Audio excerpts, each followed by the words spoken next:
This is Fresh Air. I'm Terry Gross. Heartbreak can make you physically ill. Take my guest, science journalist Florence Williams. When her husband left her after more than 25 years, they had to devise a plan for co-parenting. And she says physically, she felt like her body had been plugged into a faulty electrical socket. She lost 20 pounds. She'd stopped sleeping. She developed diabetes. It was hard to think straight. She wanted to understand why the emotional upset she was experiencing was also causing her body and brain to malfunction. She found in recent years science had begun to investigate the biological pathways of this brand of pain. She traveled across the U.S. and to England to report on researchers investigating how and why emotional pain can lead to physical pain and illness. Her new book is called Heartbreak, A Personal and Scientific Journey. Her previous book, The Nature Fix, is about the science behind why being in nature can make us healthier. She was previously on our show to talk about her book, Breasts, A Natural and Unnatural History, which tried to answer such questions as, why did chemicals like flame retardants show up in her breast milk? Florence Williams, welcome back to Fresh Air. Thank you so much, Terry. It's great to be here. Let's start with your marriage, just so we understand the circumstances leading to the heartbreak. How did your marriage dissolve? The relationship with the man who would become my husband started when I was 18 years old on literally my first day of college. 7 years later, we got married. So we were together actually a total of 32 years, or my entire adult life. And then, I guess the start of the dissolution really came when one evening before friends were coming to dinner, he handed me his phone to look at an email from his brother. Only there was a different email on his phone, and it was a love note to another woman. And I would say that was probably the worst night of my life. I was in the middle of the email, reading the email when the friends walked in the front door. So I had to kind of plaster a smile on my face and get through this dinner. Before I was able to really investigate a little bit further, I found some more emails. And then he went to Alaska for 2 weeks. So it was a couple of weeks before we could actually really talk about it. And it was clear to me at that point that if my marriage wasn't over, it was about to be very, very different. That email mess up seems to be such a common thing. I mean, it's even in so many movies and TV shows. It makes me wonder, like, how many marriages and relationships have ended that way. I think it's very hard these days to disguise any kind of affair, whether it's emotional or physical. And in his case, the affairs, there were two. They were really emotional affairs. They weren't physical affairs. So I do want to make that distinction, although it kind of hits your brain and your heart in a similar way, as I found out. So when you did separate, what did that mean for you emotionally? Like, how did that change your life? You'd been together since your first day of college. I can almost describe it like a brain injury, that you have to relearn how to do everything, because the way that you move through the world and the way that you operate in space and time is totally different. You know, my social self, I felt like had just kind of dissolved, my public self and my private self. The artifices and trappings and comforts of sort of moving through the world as a married person were now gone. And I really didn't know how to move through the world as a single person. And I know to single people hearing that probably sounds ridiculous, but all I can tell you is it felt like a total reassessment of everything I knew about myself. Had you ever lived alone? I had never lived alone. As I said, I met him when I was 18. I mean, there were periods of time, I guess, when we lived apart, but he was always sort of there, even, he was there emotionally if he wasn't always there physically. And now he was neither. One of the things you learned is that a couple really functions as a unit. The bodies can actually sync up. What does that mean? Yeah, your bodies really co-regulate when you live in such close proximity and in an intimate way with someone. So your heartbeats actually regulate, when you're asleep. Your cortisol levels line up, sort of your morning and evening cortisol levels. Your respiration rates sometimes align. And there are a lot of studies showing that when you put a couple in a brain scanner and you give them a task, their brain waves actually sync up in the same way. So they go into sort of the same sine wave patterns. Whereas if you put one of those people in a scanner with someone they don't know very well, that doesn't happen. So what happens when one of the people in a couple leaves and you're not syncing up with that person anymore? What does that do to your biology? Your brain and your body really notice it in a subconscious level. So your cortisol levels go way up. They're sort of like, where's my mate? Where's this person who I'm used to co-regulating with? Something's wrong. These alarm systems go off in your body because your nervous system suddenly feels like it's under threat because you're alone. And humans are such social animals. We're even, people call us hyper social animals, that when we're alone, in a deeply evolved sense, we don't feel safe. We know that to be alone in the jungle means we're more likely to face a predator. We're more likely to get injured. Our nervous systems do not like being alone. I think eventually, we can get comfortable with it and learn how to do it. But when there's a dramatic shift like that, we do feel on some level unsafe. So when did you realize that your heartbreak wasn't just emotional, that you were having physical symptoms, that it was having a bad effect on your body? Well, I started having physical symptoms right away. I mean, even from the moment I read that email, I felt like something really repositioned itself, where my stomach was in my body. And that's partly the release of these stress hormones. When you're in sort of an acute phase of stress, you have this kind of hypervigilance that sets in. And that's, again, sort of a threat-based state. So you're looking over your shoulder and you're not sleeping well and your body is gearing up for some sort of threat. So for me, I wasn't sleeping at all. I felt really agitated. I think you mentioned that I felt like I'd been plugged into a faulty electrical socket. I eventually, got some lab work done and found out that my glucose levels, my blood sugar levels were way off. My gut bacteria was way off. And eventually, some months later, I was diagnosed with early stage adult onset type 1 diabetes, which is an autoimmune disease. Are there scientists who are literally studying heartbreak? Or is heartbreak just part of like a larger set of emotions that researchers are studying to try to understand how that kind of emotional upset can lead to physical upset? I think in the field of psychology, researchers have been looking at divorce and heartbreak, in some interesting ways. And some researchers are putting heartbroken people or dumped people in brain scanners and seeing what's going on with their brain waves. But recently now there are scientists who are looking at a sort of more cellular genetic level for epigenetic changes, not so much specifically linked to heartbreak, but linked to loneliness. We know that loneliness is a major risk factor for a number of diseases and for early death. And we also know that divorce and relationship loss is considered a major risk factor in itself for loneliness. So some of the researchers you spoke with are using fMRIs, that's functional MRIs. In other words, they can look at what part of the brain lights up when something happens to you. So they're trying to see what part of the brain gets activated when you're feeling emotional loss or whatever.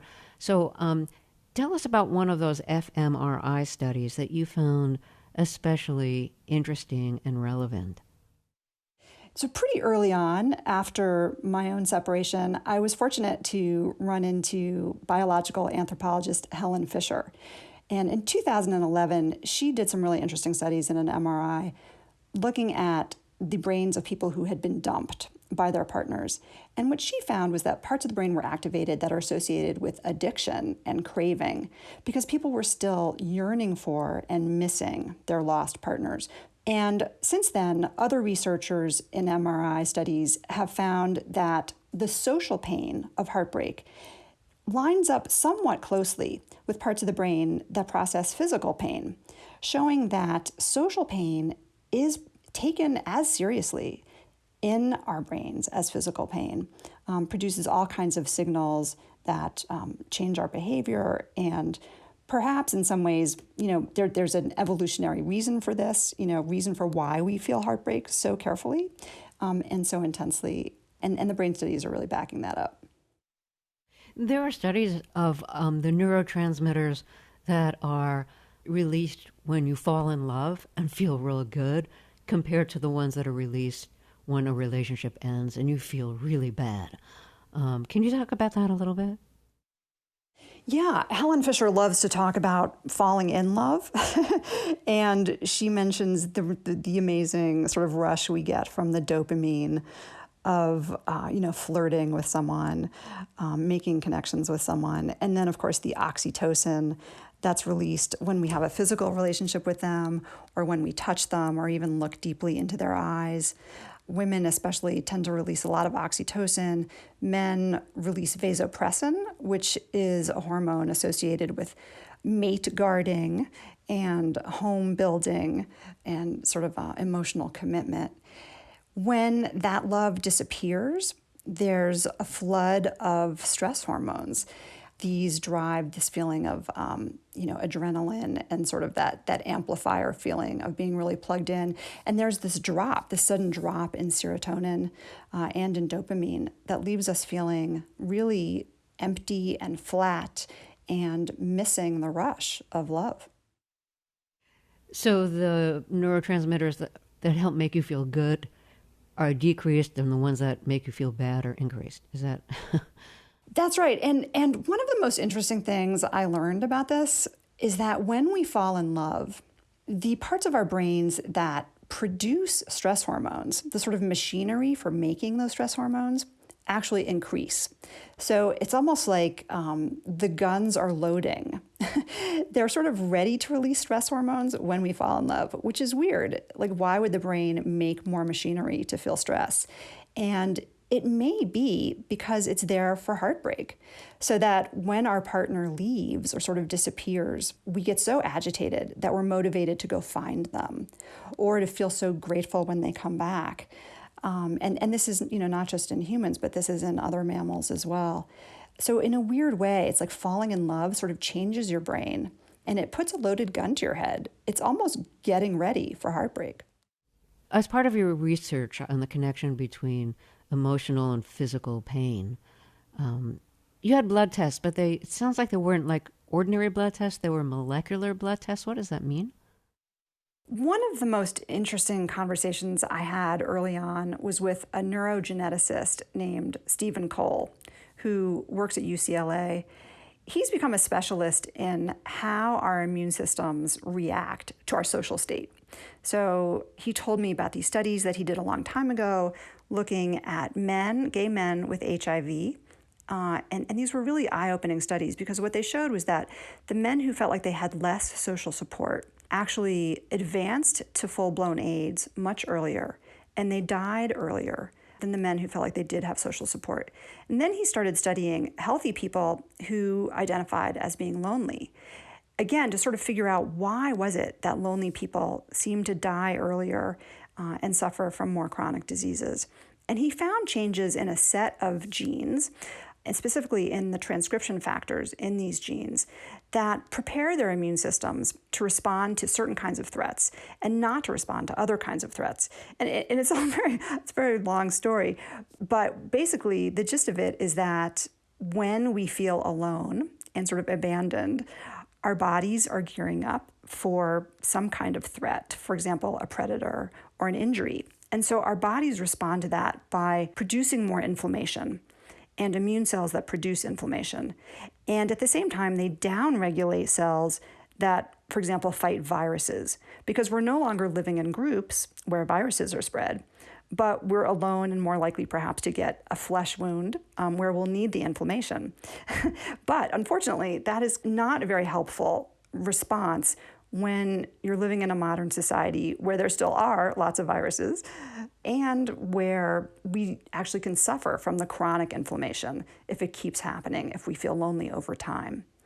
He told me all this, and I told him about my heartbreak. I told him I had just been diagnosed with diabetes, and I was really struggling to understand this connection between our emotional states and our immune systems. And he said, well, why don't you come in and we'll look at your blood and we'll analyze it.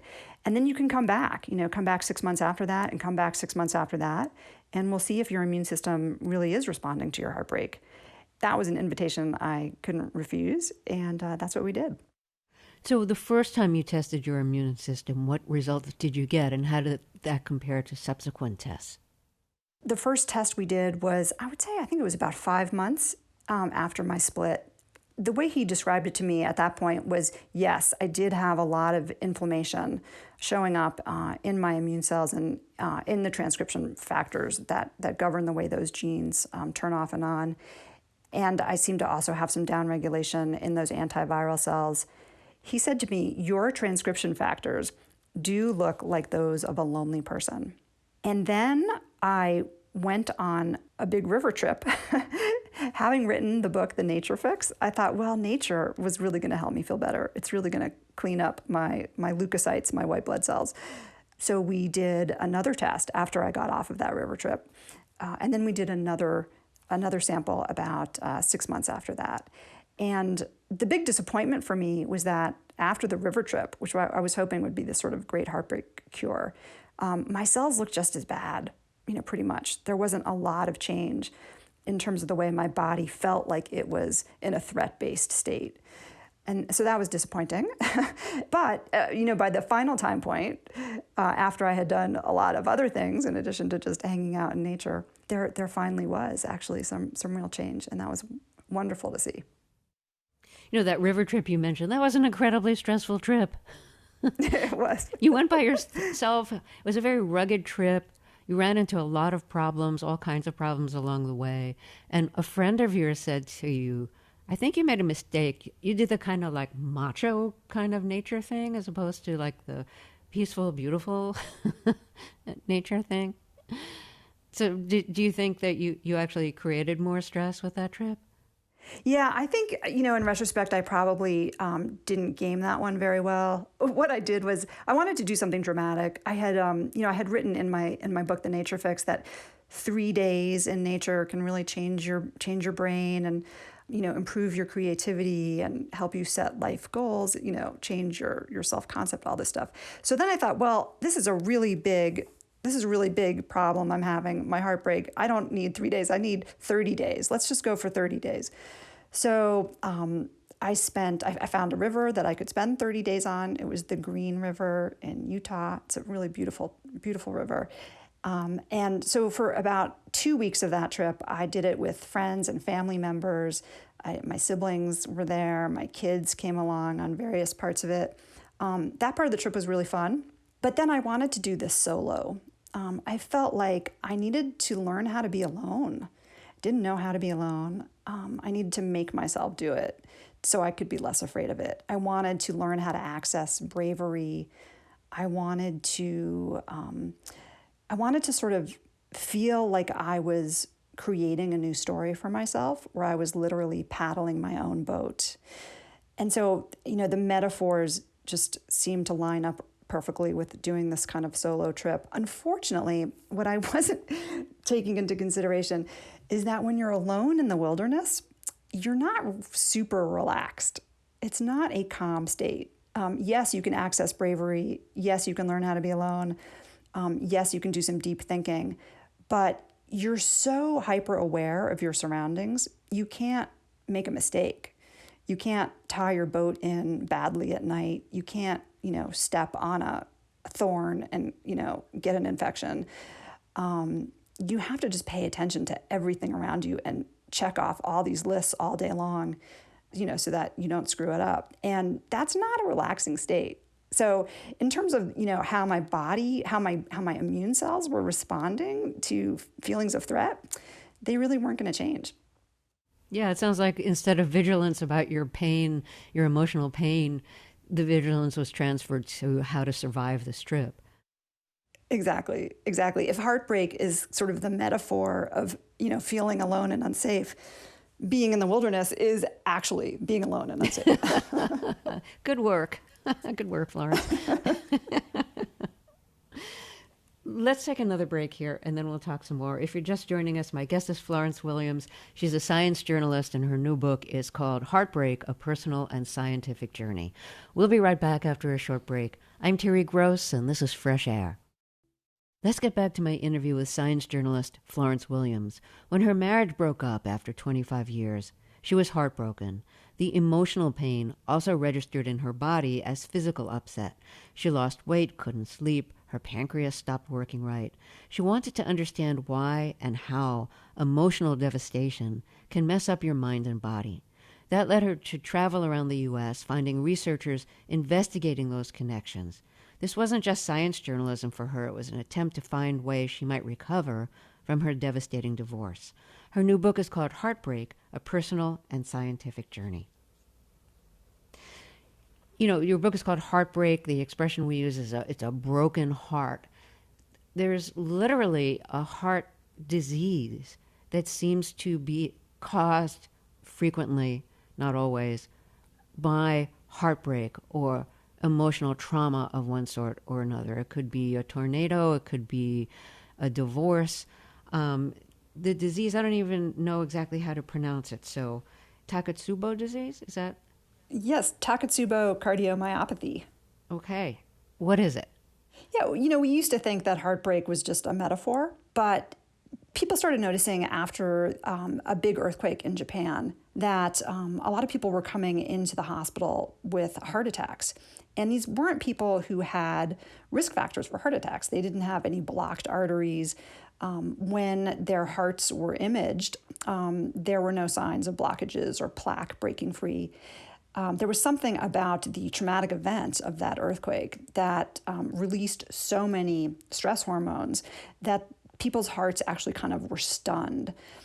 They changed shape so that there was a lobe of the heart that was really distended and not able to pump very effectively. So Takotsubo is a Japanese word that means octopus pot, and it shows this sort of giant bulb where the octopus sits. So people's hearts were showing up with this weird bulbous distended shape. And now we know that Takotsubo rates increase after natural disasters. They're especially common in postmenopausal women who have suffered a big emotional blow. So we see it in women whose spouses have died. We see it in women whose pets have died. There are some examples in the literature of men showing up at Takotsubo after their sports teams are defeated, if they're very, very invested in their soccer teams especially. It's only about, I think, 5% of all heart attacks, but we now know that there's this very clear sort of emotional link between what's happened in your life and what's happening in your heart. Do people ever heal from that disease and their heart return to normal? They do. Actually, most people fully recover. A certain percentage of patients die. I think about 5% of patients die. Another 20% of patients will go on to have an increased risk of heart disease later in life. But most people do recover. And interestingly, I was describing Takotsubo to a friend of mine, and she said, "Oh, I know someone whose boyfriend just left her and got another woman pregnant. And she heard this news and had a heart attack. And she's 41 years old. So I asked for her name, and then I got in touch with her. I asked if she'd be willing to tell her story, and she did. And that's in the book. And it was very dramatic. I mean, she really felt her heart seizing up. And I think a lot of us can sort of relate to that feeling of when we're in the throes of grief, we do feel a constriction in our chests, in our hearts. And I think people have known for millennia, that our hearts in some ways do really hold and process our emotions.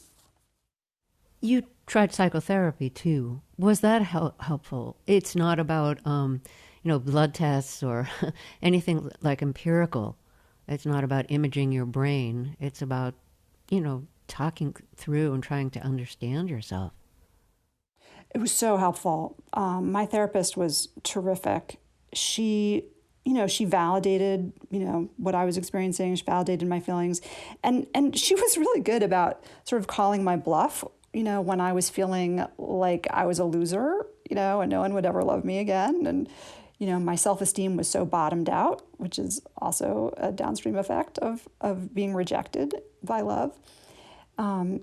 She would say things like, Florence, you are such a relational person. You will find love again. I know you will. The fact that you're 50 doesn't mean, that love is over. I would get so, anxious about sort of being older and being single. And maybe it helped that she was older than I am, but she was very comforting. And she just said, look, you're going to look back on this and it's all going to be okay. And just having someone tell me that and sort of tell me I was sometimes being an idiot was actually really helpful. Some people had said, and people often say this, don't rush into another relationship. You have to heal first. However, you had a relationship pretty soon after, and when he started telling you what the safe word would be, you knew this was not what you expected? Not what I expected. It turns out my first relationship out of the gate was kind of an unfortunate one. Right after my marriage ended, I just thought, I hate men. I'm just done with it. I'm just done. Not interested. And I went to a conference, met a friend of a friend, really charismatic, sort of cute, charming guy, also divorced. And we started flirting. And I was like, what is that? I haven't exercised that muscle in a really long time. It turned out to be kind of fun and kind of exciting. And by the end of the conference, we ended up actually making out under a full moon in the mountains. And it just sort of blew my brain. I couldn't believe how turned on I was. And I was like, oh, right, that's why people still have relationships, because, we are fully embodied sexual beings. And it was kind of wonderful to feel that. Unfortunately, I think I associated that feeling also with wanting to be loved and wanting to be in a relationship. And I don't think he was terribly honest about telling me what sort of relationship he was looking for, and also what particular sexual proclivities he had, and had to sort of learn all those things the hard way. Yeah, and I should say, this is after a friend said to you, there's no red flags with this guy. He turned out to have several red flags. Oh my God, yes.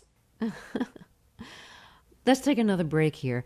If you're just joining us, my guest is science journalist Florence Williams. Her new book is called Heartbreak, A Personal and Scientific Journey. We'll be right back. This is Fresh Air. This is Fresh Air. Let's get back to my interview with science journalist Florence Williams. Her new book is called Heartbreak, A Personal and Scientific Journey. One of the things that you tried was psychedelics. You tried psilocybin and MDMA, which is ecstasy. I did. Why did you decide to try that? I had a really, really almost life-changing conversation with a psychologist at the University of Utah named Paula Williams. And she said, yes, people who are divorced have a much higher risk of all kinds of horrible things happening to them in terms of their health. But we know that some people are really resilient. And I was like, tell me about those people. I want to be one of those people. How do I become resilient? I had no idea if I was, because I had never really experienced, any kind of devastating loss like this. I really had no idea. And she said, what we have found, which is kind of a surprise that no one ever talks about, is that people who are really emotionally resilient, the ones who are able to tell these helpful stories about themselves, are the ones who can experience beauty and the ones who can experience awe. And we think that this is because, this is what she would say, we think this is because, and we've seen this in brain studies, in the presence of sort of something really beautiful, our brains sort of make all these connections that they don't normally have. So all these neurons fire up in different parts of the brains because we're trying to understand what it is that's so beautiful in front of us. It's maybe something that we are not used to seeing, for example. And if you're someone who can experience awe easily and even get goosebumps, in the presence of a beautiful symphony or, a mountaintop, that those are the people who seem to be more resilient after really stressful life events. And I thought, okay, beauty, now you're speaking my language. I like nature, I like beauty, I like experiencing awe. I'm going to just do this as much as I can. So then I thought, okay, how else can I experience awe? And there was a lot of science coming out about psychedelic experiences, really blowing people's brains, and perhaps even awe being the central emotion behind some of those revelations and experiences and healing that people were finding in psychedelic therapy. So I found a therapist who works in sort of a rigorous way. I interviewed a few, and she was great. So that's how I ended up in this woman's living room. What do you feel you came away with? I went into those sessions with her with a couple of intentions. The main one was that I wanted to confront my ex and say goodbye to him. I was having trouble letting go. I was having trouble letting go of who I was in the marriage, letting go of the marriage, letting go of my identity. And I was so afraid of the future. And during these psychedelic trips, I lost my sense of self. I felt like I was a bead in a bead curtain, like I was a molecule in outer space, and everyone else was, molecules of the same size. We were all just molecules together. I couldn't tell which molecule was me and which was someone else. And I had this really clear revelation that all of our emotions are just molecules. They're molecules in our brains. We are molecules. Our emotions are molecules. It's so funny that we take them so seriously. Like, why do we take ourselves so seriously? And so, sure enough, by the end of the session, I really did feel less afraid. And I felt like my emotions were sort of less acute. And I felt like I was ready to really be on my own. Did that feeling last? Yes, it really did. I can't say that, there's no backsliding. I mean, there are certainly days where, I may feel a little bit lonely or a little bit afraid. But for the most part, that really turned a corner for me. So you think that the psychedelics really were helpful? For me, they were really helpful. I would be very reluctant to advise someone, to follow my path through heartbreak. I think everyone's path has to be their own. There are a lot of people for whom psychedelics aren't going to work. For example, if you're on antidepressants, apparently they don't work. You want to make sure that you have a lot of support when you do something like this. You want to make sure you find someone who's really trustworthy. There are risks involved, for sure, with taking these substances. Do you think that your ex-husband has experienced the kind of emotional and physical upset that you experienced after the divorce?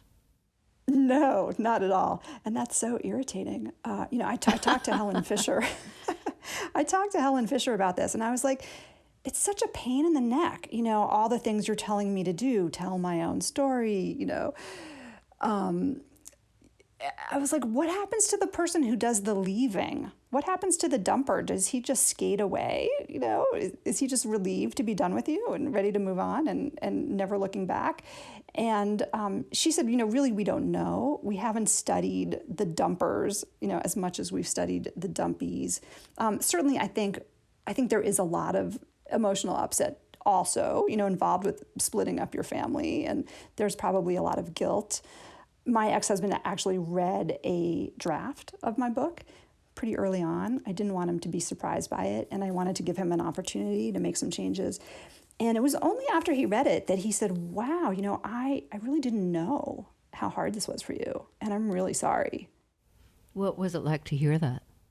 It was really nice. It was really nice to hear it. I was part of me was like, well, what do you mean you didn't know? Like, I did make it clear that this was really hard for me and was not my first choice.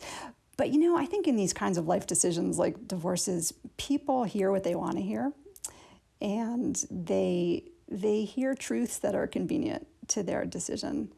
But I was really glad that he was able to sort of, look through the effects on his own life of me publishing this book enough to say, I am really sorry you went through all this, and I'm embarrassed and I'm ashamed by my behavior. I wish I had done this better, and I wish I'd done it differently. And that was really nice to hear. And I do forgive him. I want to ask you about being alone. It's something that you've learned to do. How did being alone at the beginning compared to being alone? And I don't mean to just being alone in the world, but living alone and not always having a partner there, not always having your children there because you were co-parenting. Ditto with the dog. Even the dog wasn't there half the time. And you hadn't lived alone before. You had to learn to do it when you were around 50. So tell us about how that experience changed over time. At first, it felt like I was floating through space upside down, untethered. I was like, where is my grounding? Where is my center of gravity? Like, could it exist without other people around me? And again, I think that's kind of it's a physical response that your nervous system has when it feels threatened. But, we are very adaptable people. And I did adapt to it, to the point where when my kids left, I really missed them on the weeks that I didn't have them. But something else happened, which was like, wow, I actually have all this free time, which is something that, working mothers, I think, don't get a lot of. I was like, what am I going to do with all this free time? Well, I might as well do things I really like. I'm going to spend some more time reading. I'm going to spend some more time exercising. I'm going to hang out with some friends. I'm going to listen to loud music. It was like, hey, this is actually kind of fun. And I'm an introvert anyway. I don't necessarily feel like I need to be around people a lot. And now I love being alone. I love it. I think that in a relationship, it's easy to and necessary to make a lot of compromises so that both people in the couple can agree on how they want to live and, how they want to manage their lives, what they're going to do together, what they're not going to do together, how much time apart they're going to have. I think women tend to compromise more readily and want to reach some kind of like equilibrium in the relationship. And if you've never lived alone, you sometimes don't know what is it that you really want as an individual as opposed to what is it that you've just compromised on to find a comfortable equilibrium between the two of you. Did you experience something like that? Yes, absolutely. And I think, especially because I met him when I was 18. So I was not yet fully baked as a human being. He was 4 years older. And I think I probably was more accommodating. And, happily so. I was like, okay, I like the way he lives his life. I like his likes. Happy to take them on for the most part. But when he left, it was like, oh, now I actually get to realize that some of those things I didn't really like so much. And there are things about me that, we didn't experience together because I was more accommodating to him. So there's this process of self-discovery that is kind of beautiful in a way. Florence Williams, thank you so much for talking with us, and I'm glad you're doing well.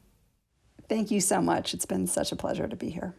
Florence Williams is the author of the new book, Heartbreak, A Personal and Scientific Journey. Fresh Air's executive producer is Danny Miller. Our technical director and engineer is Audrey Bentham. Our interviews and reviews are produced and edited by Amy Sallet, Phyllis Myers, Sam Brigger, Lauren Krenzel, Heidi Saman, Teresa Madden, Anne-Marie Baldonado, Thea Challoner, Seth Kelly, and Kayla Lattimore. Our digital media producer is Molly C.V. Nesper. Roberta Shorrock directs the show. I'm Terry Gross.